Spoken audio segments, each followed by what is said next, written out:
Je m'appelle Raphaël Chevrier, je travaille chez Arianespace depuis 2016, d'abord en tant qu'assistant exécutif auprès du président exécutif d'Arianespace, Stéphane Israël, et actuellement au sein de la division commerciale, et plus spécifiquement au sein de la section Business Développement, en charge notamment de plusieurs études de faisabilité et des sujets d'innovation pour vraiment savoir quelle nouvelle mission on va pouvoir adresser avec notre nouvelle gamme de lanceurs qui arriveront cette année, Ariane 6 et Vega C. Quel a été votre parcours d'étudiant? Alors j'ai un parcours relativement académique. J'ai suivi un parcours universitaire, donc j'ai défendu une thèse en physique nucléaire au sein du commissariat à l'énergie atomique, le CEA. Donc cette thèse, elle portait sur l'étude de la structure des noyaux exotiques. Ce sont des noyaux qui sont extrêmement instables, donc qui n'existent pas sur Terre, mais qui existent dans des environnements énergétiques très extrêmes, c'est-à-dire les explosions d'étoiles ou les supernovas, et à l'intérieur même des étoiles. Et ces noyaux, on essayé de les reproduire sur Terre grâce à des accélérateurs de particules en France, aux États-Unis et au Japon. Et avec ces accélérateurs de particules, on reproduisait ces noyaux et on essayait de les étudier pendant une infime fraction de seconde avant que ces noyaux se transforment spontanément en d'autres noyaux beaucoup plus stables. Et ces résultats nous ont permis d'avoir des informations assez fondamentales sur l'une des 4 forces de l'univers, à savoir l'interaction forte, qui lie les nucléons entre eux au sein du noyau. Quel a été votre parcours professionnel? Alors, après avoir défendu ma thèse, mon parcours n'est pas forcément très linéaire pour une carrière spatiale. J'ai d'abord intégré un cabinet de conseil qui œuvrait auprès des startups et des PME qui étaient lancés dans des travaux de R&D, de recherche et développement et d'innovation.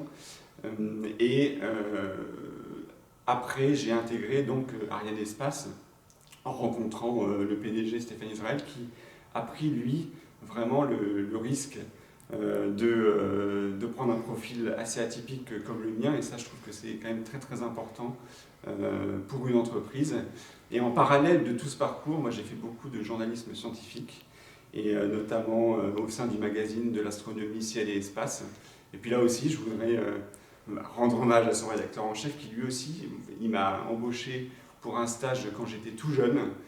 Je sortais à peine du bac, j'avais aucune expérience en journalisme.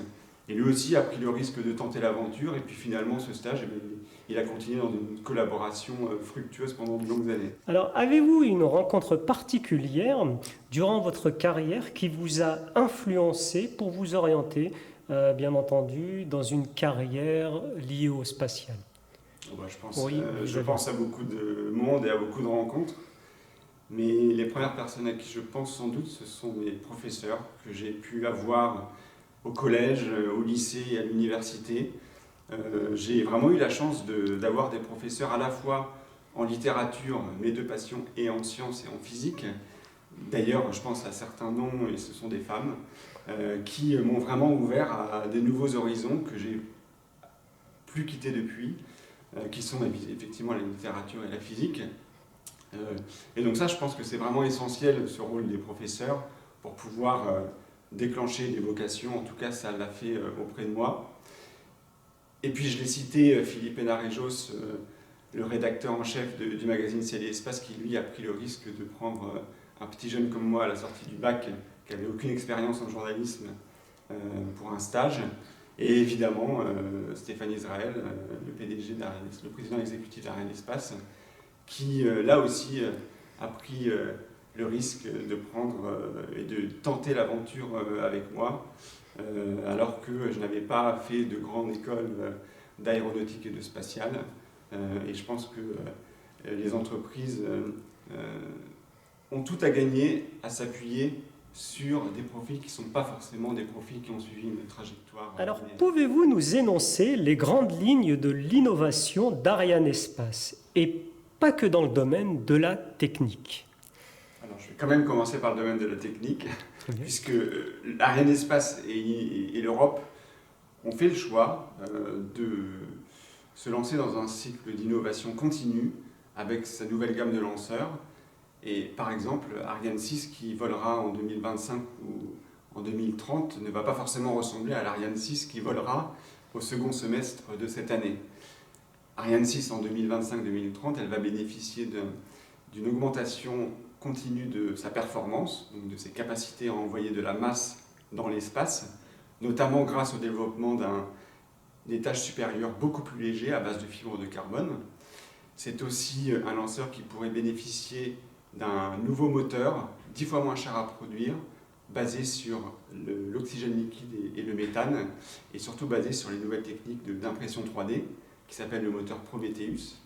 Et puis, c'est un lanceur qui pourrait bénéficier, si jamais le modèle des lancements de l'Europe et surtout sa cadence augmente significativement, donc si ça fait sens, qui pourrait bénéficier du réutilisable. Je sais que l'Europe aujourd'hui se prépare à utiliser cette technologie à travers notamment les projets Thémis et Callisto. Et puis, d'un point de vue un peu plus Ariane Espace, j'ai envie de dire qu'on innove au jour le jour. On a vraiment une section dédiée à l'innovation au sein d'Ariane Espace. Et on réfléchit tous les jours à la façon dont on peut augmenter et délivrer des services toujours plus alignés avec les demandes des clients. Et ce sont des services qui sont de plus en plus complexes, avec des demandes qui sont de plus en plus affinées. Par exemple, je peux vous prendre plusieurs exemples.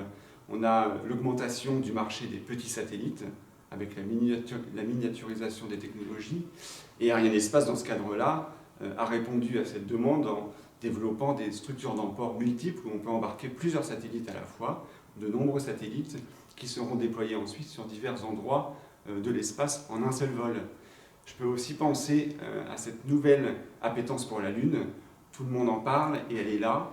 Il y a beaucoup d'acteurs qui aujourd'hui s'intéressent à la Lune, notamment motivés par les nouvelles ambitions américaines d'y retourner et de redéposer des hommes et des femmes sur notre satellite naturel. Et là encore, Ariane Espace réfléchit à développer pour la première fois de son histoire des missions qui pourraient emporter plusieurs satellites à la fois, plusieurs engins spatiaux en direction de notre satellite naturel, avec une sorte en prenant une sorte d'autoroute vers la Lune pour pouvoir donner toute la flexibilité à ces nouveaux acteurs. Et puis, j'ajouterai aussi une dernière chose, c'est que toutes ces nouvelles activités, et c'est aussi de l'innovation en quelque sorte, Ariane Espace essaye de produire, d'accompagner ces nouvelles activités spatiales de façon durable. Et ça, c'est très important dans un contexte où de nouveaux acteurs, parfois, sont tentés d'aller déployer beaucoup de choses en orbite, dans un état d'esprit un peu Far West, ce dont nous n'appelons pas de nos voeux, et surtout en ne se souciant guère de laisser des débris derrière eux. Et ça, c'est vraiment, sur Terre comme dans l'espace, un vrai axe d'innovation qui est d'essayer de définir un cadre d'activité durable pour pouvoir utiliser tout simplement l'espace pendant de nombreuses années, puisque l'espace, il est avant tout utilisé pour le plus grand bénéfice des terriens. Récemment, vous avez écrit un livre, Ça alors, histoire de ces découvertes que l'on n'attendait pas. À qui s'adresse-t-il en premier lieu et quelle méthode avez-vous utilisée pour l'écriture de ce livre? Je n'ai pas utilisé de méthode particulière pour écrire ce livre, mis à part mobiliser mon intérêt, ma curiosité et puis surtout ma passion pour l'écriture, donc qui m'a permis de faire des recherches, de lire et de relire de la documentation et puis surtout de vérifier la fiabilité et la pertinence de ces sources. Ensuite, ce livre, il s'adresse à n'importe qui est curieux des sciences, mais pas que, en racontant des histoires de grandes découvertes scientifiques qui ont été faites par hasard ou par accident ou par un concours de circonstances. Finalement, j'ai surtout essayé de comprendre l'état d'esprit des protagonistes de ces histoires pour savoir qu'est-ce qui avait fait qu'ils avaient su transformer un hasard en chance, un accident en quelque chose qui leur était bénéfique, rebondir sur des imprévus et vraiment faire avancer la science dans des conditions qui ne sont vraiment pas évidentes, c'est-à-dire dans des conditions d'inconnu. Et en fait, je me suis rendu compte que dans toutes ces histoires, il y a un point commun, ce sont des individus qui n'ont pas des parcours très linéaires, ce sont des individus très atypiques, qui beaucoup étaient certains étaient analphabètes, d'autres étaient autodidactes, d'autres n'ont pas hésité à combattre les idées un peu ambiantes qu'ils entendaient autour d'eux et surtout les obstacles qu'ils avaient de la part de leurs propres collègues. Et ça, je pense que c'est, au-delà du livre, hein, c'est un message assez important à délivrer au sein des entreprises et même au sein du monde académique. Laisser la place à l'imprévu et surtout entendre des individus, des salariés qui ont des idées qui peuvent sortir du cadre. Ça ne fonctionnera pas toujours, mais ça fonctionnera parfois. Et je pense que les entreprises ont toutes à y gagner de vraiment s'appuyer sur des profils tels que cela. Que conseillez-vous aux jeunes générations intéressées par les sciences en général et le spatial en particulier? Alors, je leur conseillerais d'abord de bien réfléchir à ce qui les motive et ce qu'ils aiment. Qu'est-ce qui fait qu'ils se réveillent le matin pour aller travailler ou pour aller étudier? Ça, c'est la première chose. Et la seconde chose, c'est que tout en ayant des passions et en sachant ce qu'ils veulent faire, vraiment garder son esprit alerte et ne pas hésiter à saisir des opportunités qui peuvent parfois les emmener sur des chemins différents, là encore. Je sais qu'en France, on est assez marqué par cette volonté de suivre un parcours professionnel qui colle parfaitement à son parcours académique pour ne pas dévier du chemin. Mais là encore, je pense qu'il est important, et je pense que les entreprises le comprennent de plus en plus, de s'appuyer sur évidemment des profils qui ont acquis de grandes compétences, mais aussi des profils plus atypiques. Alors pour terminer, les associations scientifiques et techniques sont-elles pour vous une nécessité au sein de notre société, au-delà de la dynamique propre des entreprises françaises et européennes? De par mon expérience, là vous prêchez un convaincu. Évidemment, je trouve que le travail que vous faites de vulgariser la science auprès du grand public, il est absolument essentiel pour des raisons qui sont évidentes. C'est que la science et la technique, elle appartient à tout le monde. Je veux dire, n'importe quelle découverte scientifique ou les applications spatiales que l'on déploie, ils appartiennent à la fin à tout le monde. C'est important de finalement que tout le monde se l'approprie et d'avoir le soutien du public. Moi, c'est ce qui m'a marqué quand je suis arrivé chez Ariane Espace, c'est d'être entouré de gens qui sont aussi passionnés, des gens qui sont bienveillants, qui sont dévoués à leur travail. Et je pense que c'est important de partager ça. Le spatial, là encore, elle a toutes les raisons d'attirer la jeunesse la plus brillante et la plus passionnée qui soit. Tout simplement, on a toutes les raisons d'aborder, en tout cas dans le domaine spatial, l'avenir avec confiance. Très bien, merci.